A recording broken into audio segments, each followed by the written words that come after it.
Good afternoon, good morning, good evening, good whatever time of day it may be for you, ladies and gentlemen. I'm the Layback Gamer, and we are here with a brand new series in RimWorld. RimWorld City Builders. That's right, we're coming here with the sole goal of building an entire city. Not out of the city that we're currently in, but we'll get to that detail in the first episode. This is just a prelude to what we got going on. As you can see, these 5 characters right in front of us are going to be our 5 colonists to survive in this. I even put myself in it too, would you believe it? Matter of fact. So, anyways, on to the actual scenario. So, as a foreman of an interstellar construction company, your team has been tasked with building a new city out on the rim to house a massive construction crew that will arrive and start repairing and building up this world into a future Glittertech society. There are a few abandoned cities that dot the place. By landing in one and deconstructing it, you can get the resources needed to build a newer and better city. You packed several provisions to start through the initial salvaging, but will require maintaining your growing colony. It may even be a good idea to establish multiple bases and outposts to limit what needs to be done at the primary city. We'll be playing on, well, to get started, it'll be Cassandra Classic as a storyteller, but we will be playing on Community Builder as this. We're just going to be building a city. Reload at any time, of course. And here is a list of all the different factions that we have on this world. I'm sure we will add some new ones as more mods come out. And here is our 2 ideologies that we're going to be going for. The first one is Designer's Duty, as you can see here, and this is going to be the primary ideology of our non-labor guys. And the second one is the Labor's Union, which also happens to be in the same one that the Republics are. So these guys are our backbones. They're mainly for laborers and the such. This one is fixed, whereas Designer's Duty is ever developing. And as we can see here, I've painstakingly designed a few different classes of xenotypes. So we have 4 different classes of what I call laborers. Now, light laborers are identified by their green skin, and they're good. They have some strong benefits, but they require smoke leaf dependence in order to function. That's a key with all of them. Is every single one requires different. Well, they don't require different, but they require additional dependencies as the higher tier they go.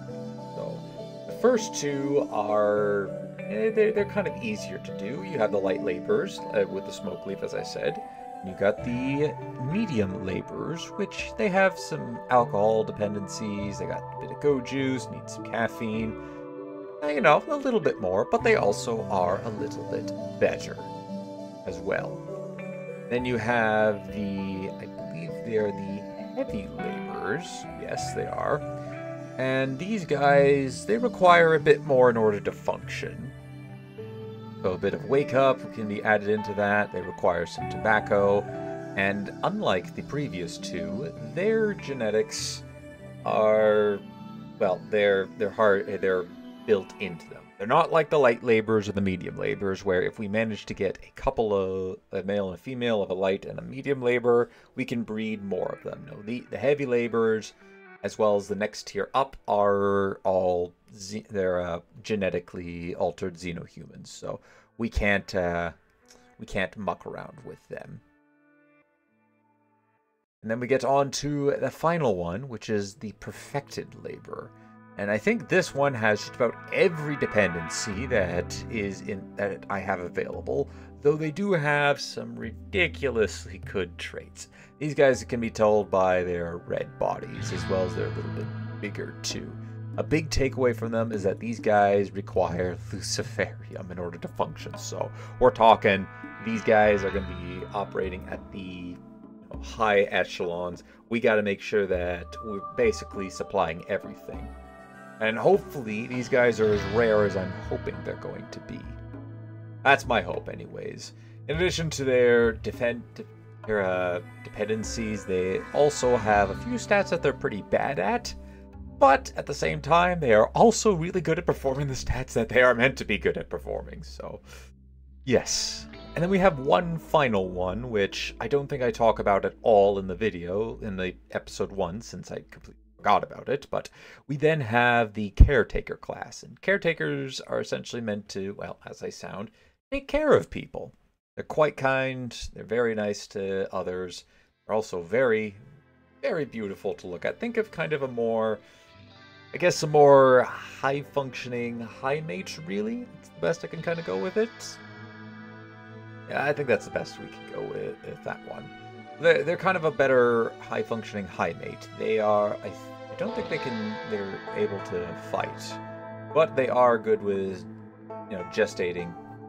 They're good with getting pregnant. And the nice thing is that they have repressive genes, so whatever, if they happen to also spawn in as a, say, a Yetikin with this feature, the genes from this will not intrude into whoever we're trying to get them to breed with. So, yes. Anyways, here is what we're starting with, for the people that we got to start. And yeah, that basically covers everything. So, thank you for tuning into this prelude episode, and I hope you guys enjoy RimWorld City Builders.